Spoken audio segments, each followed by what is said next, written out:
The Secret Garden by Frances Hodgson Burnett. Chapter 12. Might I have a bit of earth? Mary ran so fast that she was rather out of breath when she reached her room. Her hair was ruffled on her forehead, and her cheeks were bright pink. Her dinner was waiting on the table, and Martha was waiting near it. "Thus a bit late," she said. "Where hast thou been?" "I've seen Dickon," said Mary. "I've seen Dickon." "I knew he'd come," said Martha exultantly. "How dost thou like him?" I think he's beautiful," said Mary in a determined voice. Martha looked rather taken aback, but she looked pleased too. "Well," she said, "he's the best lad as ever was born, but us never thought he was handsome. His nose turns up too much." "I like it to turn up," said Mary. "And his eyes is so round," said Martha, a trifle doubtful, "though they're a nice color." "I like them round," said Mary, "and they are exactly the color of the sky over the moor." Martha beamed with satisfaction. "Mother says he made them that color with always looking up at the birds and the clouds. But he has got a big mouth, hasn't he now?" "I love his big mouth," said Mary obstinately. "I wish mine were just like it." Martha chuckled delightedly. "It'd look rare and funny in thy bit of a face," she said. "But I knowed it would be that way when thou saw him. How did thou like the seeds and the garden tools?" "How did you know he brought them?" asked Mary. I never thought of him not bringing them. He'd be sure to bring 'em if they was in Yorkshire. He's such a trusty lad." Mary was afraid that she might begin to ask difficult questions, but she did not. She was very much interested in the seeds and gardening tools, and there was only one moment when Mary was frightened. This was when she began to ask where the flowers were to be planted. "Who did thou ask about it?" she inquired. "I haven't asked anybody yet," said Mary, hesitating. "Well, I wouldn't ask the head gardener. He's too grand, Mr. Roach is." "I've never seen him," said Mary. "I've only seen under gardeners and Ben Weatherstaff." "If I was you, I'd ask Ben Weatherstaff," advised Martha. "He's not half as bad as he looks, for all he's so crabbed.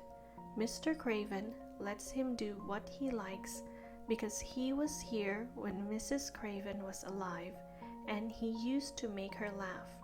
She liked him. Perhaps he'd find you a corner somewhere out of the way." "If it was out of the way and no one wanted it, no one could mind my having it, could they?" Mary said anxiously. "There wouldn't be no reason," answered Martha. "You wouldn't do no harm." Mary ate her dinner as quickly as she could, and when she rose from the table, she was going to run to her room to put on her hat again, but Martha stopped her. "I've got something to tell you," she said. "I thought I'd let you eat your dinner first. Mr. Craven came back this morning, and I think he wants to see you." Mary turned quite pale. "Oh," she said. Why? "He didn't want to see me when I came. I heard Pitcher say he didn't." "Well," explained Martha, "Mrs. Medlock says it's because o' Mother. She was walking to Thwaite village and she met him. She'd never spoke to him before, but Mrs. Craven had been to our cottage 2 or 3 times. He'd forgot, but Mother hadn't, and she made bold to stop him. I don't know what she said to him about you, but she said something as put him in the mind to see you before he goes away again tomorrow. Oh, cried Mary, is he going away tomorrow? I am so glad. He's going for a long time. He mayn't come back till autumn or winter. He's going to travel in foreign places. He's always doing it. Oh, I'm so glad, said Mary thankfully. If he did not come back until winter or even autumn, there would be time to watch the secret garden come alive. Even if he found out then and took it away from her, she would have had that much at least. When do you think he will want to see? She did not finish the sentence because the door opened and Mrs. Medlock walked in. She had on her best black dress and cap, and her collar was fastened with a large brooch with the picture of a man's face on it. It was a colored photograph of Mr. Medlock, who had died years ago, and she always wore it when she was dressed up. She looked nervous and excited. Your hair's rough, she said quickly. Go and brush it. Martha, help her to slip on her best dress. Mr. Craven sent me to bring her to him in his study. All the pink left Mary's cheeks. Her heart began to thump, and she felt herself changing into a stiff, plain, silent child again. She did not even answer Mrs. Medlock, but turned and walked into her bedroom, followed by Martha. She said nothing while her dress was changed and her hair brushed, and after she was quite tidy, she followed Mrs. Medlock down the corridors in silence. What was there for her to say? She was obliged to go and see Mr. Craven, and he would not like her, and she would not like him. She knew what he would think of her. She was taken to a part of the house she had not been into before. At last, Mrs. Medlock knocked at a door, and when someone said, "Come in," they entered the room together.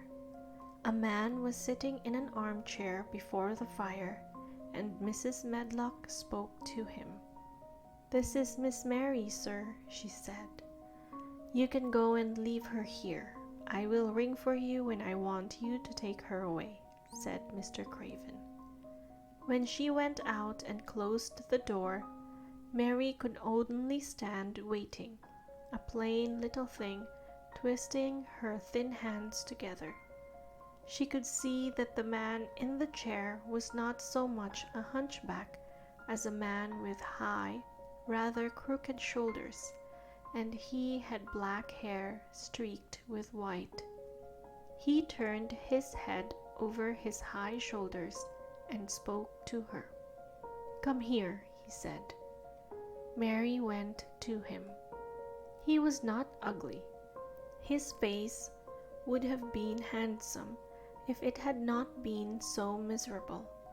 He looked as if the sight of her worried and fretted him, and as if he did not know what in the world to do with her. "Are you well?" he asked. "Yes," answered Mary. "Do they take good care of you?" "Yes." He rubbed his forehead fretfully as he looked her over.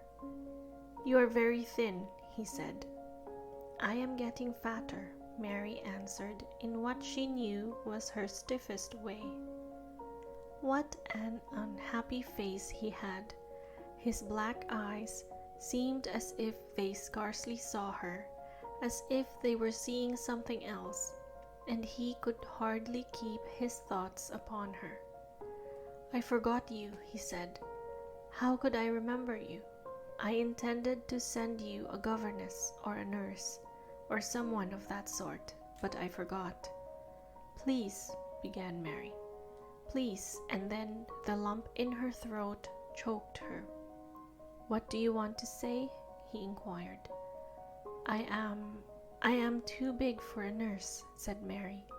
"And please don't make me have a governess yet." He rubbed his forehead again and stared at her. That was what the Sowerby woman said. He muttered absent-mindedly. Then Mary gathered a scrap of courage. Is she Martha's mother?" she stammered.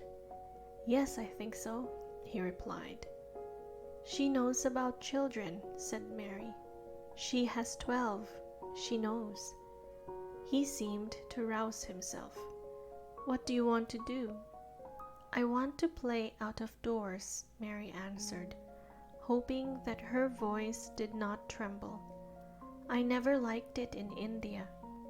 It makes me hungry here, and I am getting fatter." He was watching her. "Mrs. Sowerby said it would do you good. Perhaps it will," he said. "She thought you had better get stronger before you had a governess." "It makes me feel strong when I play and the wind comes over the moor," argued Mary. "Where do you play?" he asked next. "Everywhere," gasped Mary. "Martha's mother sent me a skipping rope. I skip and run, and I look about to see if things are beginning to stick up out of the earth. I don't do any harm." "Don't look so frightened," he said in a worried voice. "You could not do any harm, a child like you. You may do what you like." Mary put her hand up to her throat because she was afraid he might see the excited lump which she felt jump into it. She came a step nearer to him. "May I?" she said tremulously. Her anxious little face seemed to worry him more than ever. "Don't look so frightened," he exclaimed. "Of course you may. I am your guardian, though I am a poor one for any child. I cannot give you time or attention. I am too ill and wretched and distracted, but I wish you to be happy and comfortable. I don't know anything about children, but Mrs. Medlock is to see that you have all you need. I sent for you today because Mrs. Sowerby said I ought to see you. Her daughter had talked about you. She thought you needed fresh air and freedom and running about." "She knows all about children," Mary said again, in spite of herself. "She ought to," said Mr. Craven. "I thought her rather bold to stop me on the moor, but she said Mrs. Craven had been kind to her." It seemed hard for him to speak his dead wife's name. "She is a respectable woman. Now I have seen you, I think she said sensible things. Play out of doors as much as you like. It's a big place, and you may go where you like and amuse yourself as you like. Is there anything you want?" As if a sudden thought had struck him. "Do you want toys, books, dolls?" "Might I," quavered Mary, "might I have a bit of earth?" In her eagerness, she did not realize how queer the words would sound, and that they were not the ones she had meant to say. Mr. Craven looked quite startled. "Earth," he repeated. "What do you mean?" "To plant seeds in, to make things grow, to see them come alive," Mary faltered. He gazed at her a moment, and then passed his hand quickly over his eyes. "Do you care about gardens so much?" he said slowly. "I didn't know about them in India," said Mary. "I was always ill and tired, and it was too hot. I sometimes made little beds in the sand and stuck flowers in them, but here it is different." Mr. Craven got up and began to walk slowly across the room. "A bit of earth," he said to himself, and Mary thought that somehow she must have reminded him of something. When he stopped and spoke to her, his dark eyes looked almost soft and kind. "You can have as much earth as you want," he said. "You remind me of someone else who loved the earth and things that grow. When you see a bit of earth you want," with something like a smile, "take it, child, and make it come alive." "May I take it from anywhere if it's not wanted?" "Anywhere," he answered. "There, you must go now. I am tired." He touched the bell to call Mrs. Medlock. "Goodbye. I shall be away all summer." Mrs. Medlock came so quickly that Mary thought she must have been waiting in the corridor. "Mrs. Medlock," Mr. Craven said to her, "now I have seen the child, I understand what Mrs. Sowerby meant. She must be less delicate before she begins lessons. Give her simple, healthy food. Let her run wild in the garden. Don't look after her too much. She needs liberty and fresh air and romping about. Mrs. Sowerby is to come and see her now and then, and she may sometimes go to the cottage." Mrs. Medlock looked pleased. She was relieved to hear that she need not look after Mary too much. She had felt her a tiresome charge, and had indeed seen as little of her as she dared. In addition to this, she was fond of Martha's mother. "Thank you, sir," she said. "Susan Sowerby and me went to school together, and she's as sensible and good-hearted a woman as you'd find in a day's walk. I never had any children myself, and she's had 12, and there never was healthier or better ones. Miss Mary can get no harm from them. I'd always take Susan Sowerby's advice about children myself. She's what you might call healthy-minded, if you understand me." "I understand," Mr. Craven answered. "Take Miss Mary away now and send Pitcher to me."